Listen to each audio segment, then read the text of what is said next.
السلام علیکم ورحمۃ اللہ وبرکاتہ۔ بسم اللہ، الحمد للہ، والصلاة والسلام علی رسول اللہ ومن تبعہ ووالاه وبعد۔ محترم ناظرین و سامعین، اسلامی بھائیوں، دوستوں، عزیزوں، ماؤں اور بہنوں، کرونا وائرس سے ڈر کیوں سیریز کے اس 5ویں اور لاسٹ ویڈیو میں میں آپ کو ایک اور دعا سکھانا چاہتا ہوں جو اللہ کے نبی صلی اللہ علیہ وسلم سے ثابت ہے۔ اللہم انی اعوذ بک من البرص، اللہم انی اعوذ بک من البرص والجنون والجذام ومن سیء الاسقام۔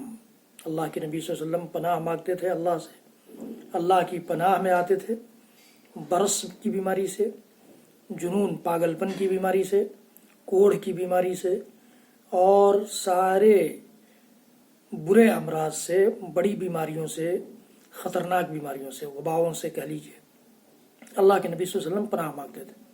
تو ہمیں اور آپ کو بھی کتنی ضرورت ہے اس کی، خود آپ اس کی طرف توجہ دیجیے اور سوچیے۔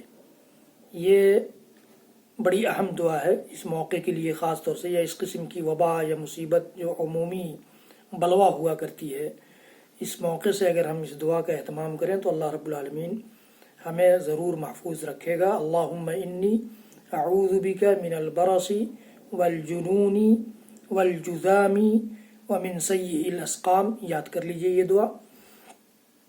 حضرات گرامی، اس آخری ویڈیو میں یہ بات بھی آپ کو بتانا چاہتا ہوں کہ امام قرطبی رحمۃ اللہ علیہ نے اپنی مشہور کتاب الجامع لاحکام القرآن میں ذکر کیا ہے کہ 4 چیزیں جس علاقے میں، جس منطقے میں، جس اسٹیٹ میں، جس ملک میں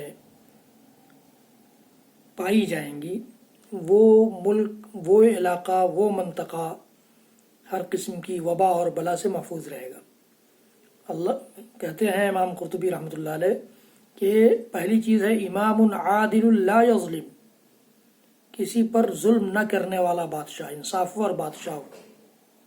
ہر ملک اپنے اپنے بادشاہوں پر غور کرے، دیکھے، اور ملک کی عوام بھی غور کرے کہ انہوں نے کس کو بادشاہ بنایا ہے، کیسی شخصیت کو، کیسی ہستی کو۔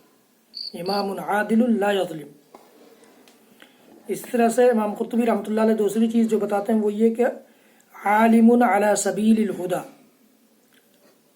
عالم ربانی، علماء ربانیین، ہدایت کی راہ پر پائے جانے والے علماء، ہدایت کی راہ پر چلنے والے علماء، دوسرے لفظوں میں آپ کہہ سکتے ہیں کہ متقی علماء، تو یہ پائے جائیں گے۔ تو یہ 2 چیزیں ہو گئیں۔ تیسری چیز کہتے ہیں کہ مشائخ یأمرون بالمعروف وینہون عن المنکر، کہ ایسے مشائخ، ایسے دعات، ایسے مبلغین اس اسٹیٹ میں، اس ملک میں، اس علاقے میں پائے جائیں جو لوگوں کی رہنمائی کریں نیکیوں کی طرف اور لوگوں کو برائیوں سے روکیں، اور قرآن کی تعلیم اور علم کے حصول کی طرف لوگوں کو کی توجہ دلائیں، لوگوں کو ترغیب دلائیں، لوگوں کو کے اندر ترغیب پیدا کریں قرآن کی قرأت پر، قرآن کی تلاوت پر، قرآن کی تعلیم پر، قرآن کے احکام کو سمجھنے سمجھانے پر۔ تو یہ 3 چیزیں ہو گئیں۔ اور چوتھی چیز کہتے ہیں امام قرطبی رحمۃ اللہ علیہ کہ نساء مستورات لا يتبرجن تبرج الجاہلیت الاولی، جاہلیت میں جس طرح سے عورتیں بے پردہ گھومتی تھیں اس طرح کی عورتیں نہ ہوں، بلکہ وہ عورتیں ہوں، سماج میں عورتیں ایسی پائی جائیں جو پوری طرح سے پردے کا اہتمام کرنے والی ہوں،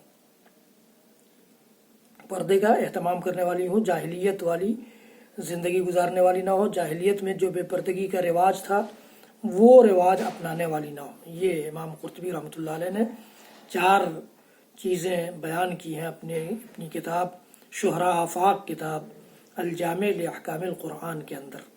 تو ہمیں اور آپ کو اپنے سماج کا، اپنے اسٹیٹ کا، اپنی ریاست کا، اپنے ملک کا جائزہ لینا چاہیے کہ کیا ہم بھی وبا سے بچنے کی کہ یہ 4 کی کی یہ 4 خوبیاں پاتے ہیں۔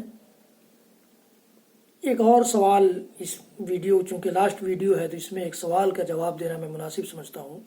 بہت سے لوگوں نے کال کر کے گلف سے یہ سوال کیا ہے اور ان کے ذہن میں یہ بات پیدا ہوئی ہے کہ وہاں مسجدوں کو بند کر دیا گیا ہے جمعہ اور جماعت سے کے لیے کہ لوگ اپنے اپنے گھروں میں نماز پڑھ لیں۔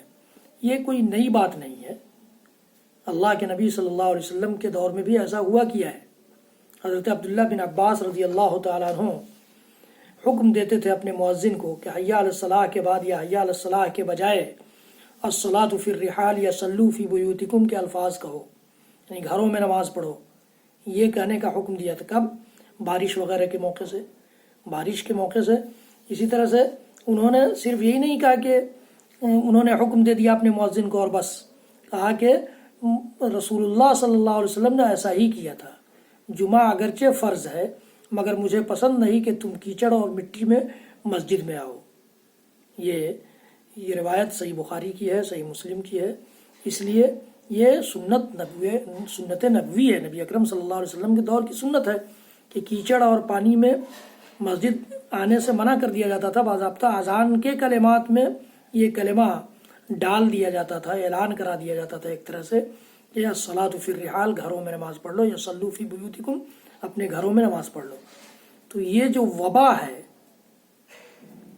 گرچہ بیماریوں کا ایک دوسرے کو لگ جانا جس کو متعدی بیماری کہتے ہیں، یہ بھی اللہ کی اجازت ہی سے ہوا کرتی ہے، لیکن اللہ نے اور اللہ کے رسول نے، ہماری شریعت نے احتیاط کے سارے تدابیر کو اختیار کرنا بھی شریعت کا حصہ قرار دیا ہے اور تقدیر کا حصہ قرار دیا ہے۔